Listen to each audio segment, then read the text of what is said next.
அண்ணாமலை மீண்டும் ஒரு பரபரப்பு உண்டு பண்ணியிருக்கிறார். ஸ்டாலின் 48,000 ரூபாய் அவர் கொடுக்கணும் அப்படின்னு சொல்லியிருக்கிறார். இது என்னடா அப்படின்னு பார்த்தா, மாசம் 1000 ரூபாய் இந்த ஜல்லிக்கட்டு மாடு வளர்க்குறவங்களுக்கு நான் கொடுக்க போறேன் அப்படின்னு சொல்லியிருந்திருக்கிறார் போல இருக்கு. அது யாருக்கும் தெரியல. அந்த கணக்குப்படி பார்த்தா 4 வருஷம் ஆச்சு. அப்போ மாசம் 1000 ரூபானா இப்ப 48,000 ரூபா கொடுக்கணும். யாருக்குமே கொடுக்கல. எனக்கு கொஞ்சம் கொடுக்கணும் அப்படின்னு கேள்வி கேட்டிருக்கிறார். ஜல்லிக்கட்டை கொண்டு வந்தது திமுக கிடையாது. ஜல்லிக்கட்டால அரசியல் பண்றது திமுக. ஜல்லிக்கட்டால மக்களுக்கு மாடு வளர்க்குறவங்களுக்கு மாசம் 1000 ரூபா கொடுக்குற பணம் இப்ப எங்க போச்சு? அதை அப்படியே ஆப்பு வச்சுட்டார். அண்ணாமலை கேட்க வேண்டியது நியாயமான கேள்வி.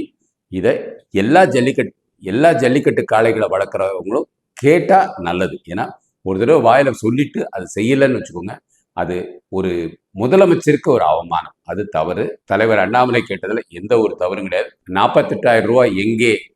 அண்ணாமலையின் கேள்வி. பதில் சொல்லுங்க. சிஎம் அண்ணாச்சி பதில் சொல்லுங்க. வாழ்க பாரதம், வளர்க தமிழ், ஒளிரட்டும் தமிழகம்.